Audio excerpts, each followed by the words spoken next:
So if you're into running and you're into dogs, you may be looking at what's the best kind of dog you should get if you want to take your dog running.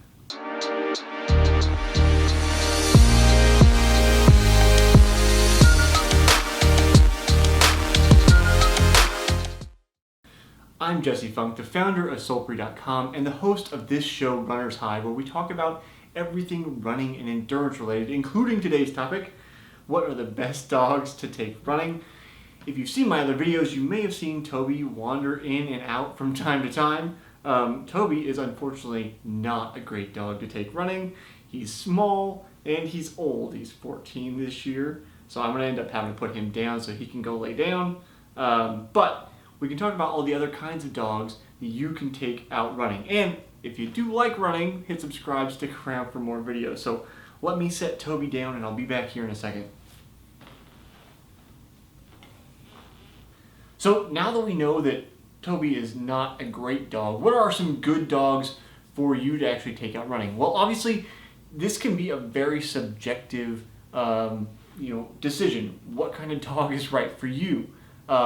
Toby works out well for us because he's old and now low energy. Jack Russell Terriers are known for having lots of energy, but because he's old, he's kind of grown out of that. So good for our lifestyle, and I don't necessarily want to go run with the dog.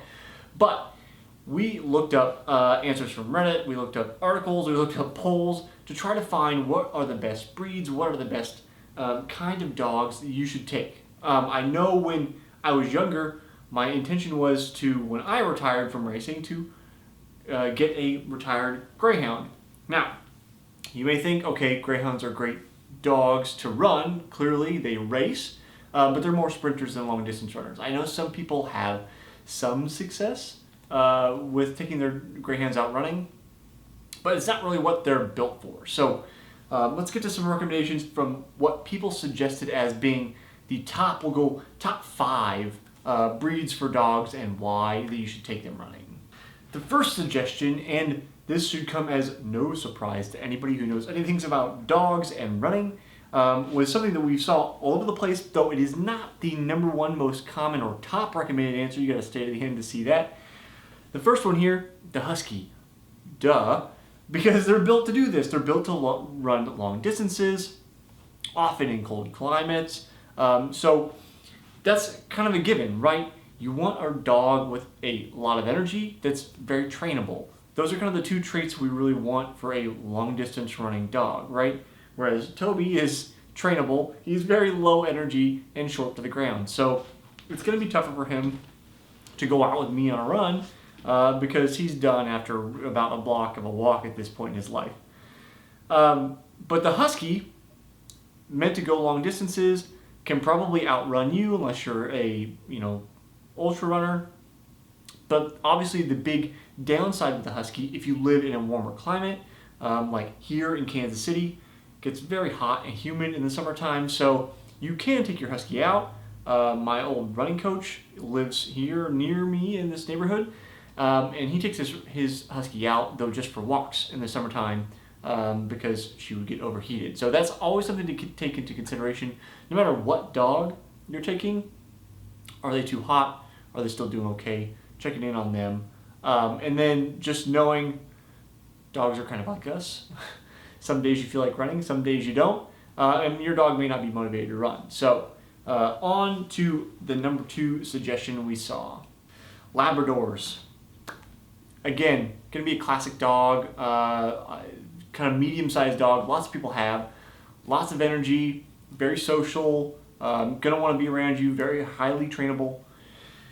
I actually even saw a Husky Lab mix as a suggestion somebody had. It was like their perfect running dog. So this is an actual dog that they had that they ran with because it had the high energy stamina of a Husky and also that like sociable, very trainable personality of a Lab, and kind of mesh those 2 together. We're not doing mixes because I think get things even more complicated, but I think a Lab makes perfect sense. Most of these dogs, you have to think about size too, right? Size and disposition. So smaller dogs going to often be ruled out just because of size. Our gait, no matter if you're a short person or a tall person, going to be much longer than a dog's. And then it gets exacerbated when you get to a small dog. And then large dogs can typically have joint problems and other kind of problems like that, depending on the part of their life. So medium-sized dogs tend to be dominating this list here. So labs or the second one. Let's get on to number 3. And then the last 3 kind of are encompassed in this one category. So our last 3 are kind of encompassed in this overall category of, say, like cattle herding, sporting type dogs.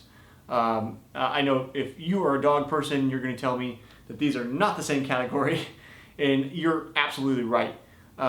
We could get into the nitty-gritty of the particulars of all kinds of dogs. I'm not an expert in dogs, so please, if you have more information, leave them down in the comments below.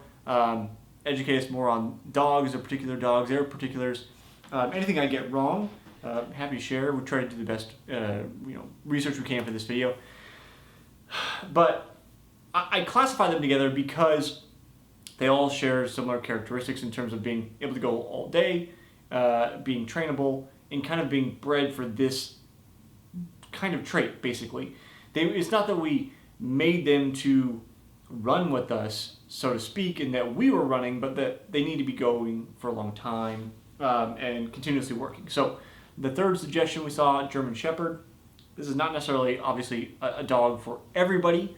I know sometimes it gets a bad rap as being an aggressive dog, and certainly can be. They're used as canine companions to police oftentimes because they are highly trainable, very intelligent dogs, and then are capable of continuing to work, continuing to go all day, and do more. Again, with the caveat that you have to pay attention to your particular dog and how they're doing. But this was a very common suggestion that we saw. I think because of those traits. Again, trainable, high energy, all those kind of things. So we put it in the middle of the list in that it's the German Shepherd, because of its highly trainability, it's very intelligent. It is probably better suited in some ways to be able to do all the things you might want to do on a run than our Husky and our Lab in some ways. But not necessarily better than the last 2. So let's get on to those. So number 4, our almost last one, is the Australian Cattle Dog. Okay, so again, similar idea, meant to herd cattle, meant to be running around all day, mixing between sprints and distance, because they have to have the endurance to continue to go on a cattle drive, which if you're not from the Midwest or you're not from an area that knows anything about cattle drives, you're moving cattle from one pasture to another, which can take a minute. And you have to kind of corral the herd, which is where the dog comes into play. This becomes number 2 because of, much like the German Shepherd, but a little bit more so, Australian cattle dogs with correct training then have more independence. So I see the ability for a dog to have this like independent trait, meaning you don't necessarily need to give commands. They can kind of figure out some of these cues and situations on their own, like a cattle dog who needs to corral cattle. This is going to put it farther up the list for me as a good, distance running companion. If you have to constantly give your dog commands, that's obviously something else you have to do for a run. Not going to be a problem for most of us running in the city, running on sidewalks, all those kind of things.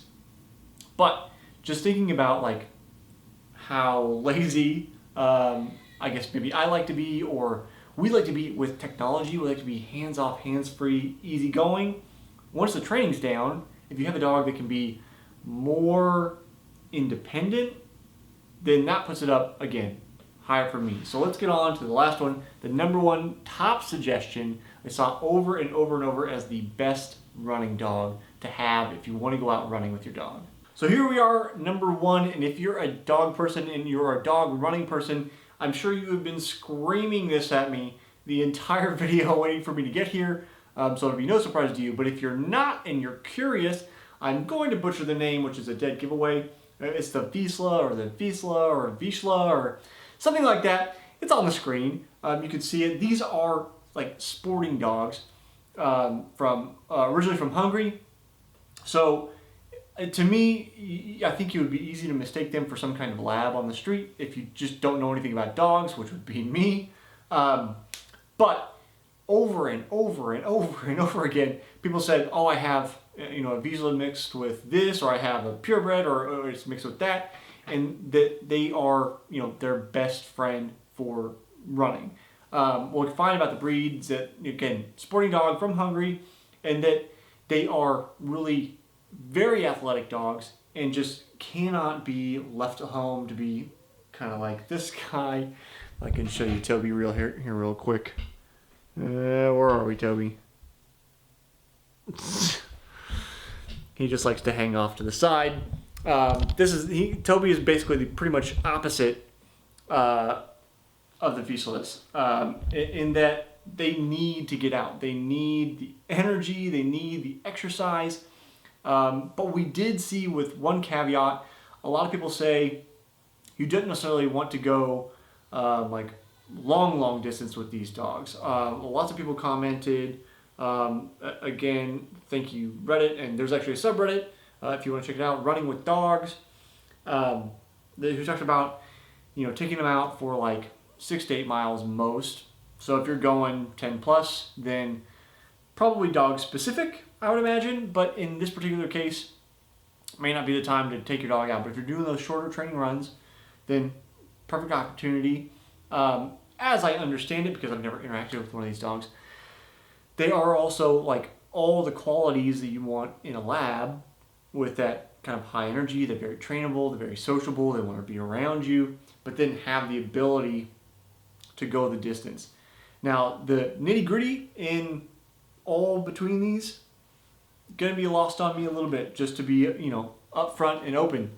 This is the best research we could find on who recommended what and what came up the most often. So if you disagree with me and you think, no, this is a better running dog, or I got something wrong, or I missed something, because I'm absolutely sure I've missed details, leave them in the comments below. Let me know, let other people know, what dog do you have? What do you recommend? What are we missing? What are the best dogs to go running with? So leave them in the comments below. I'd love to hear from you. Hopefully I'll see you next time on the next episode of Runner's High.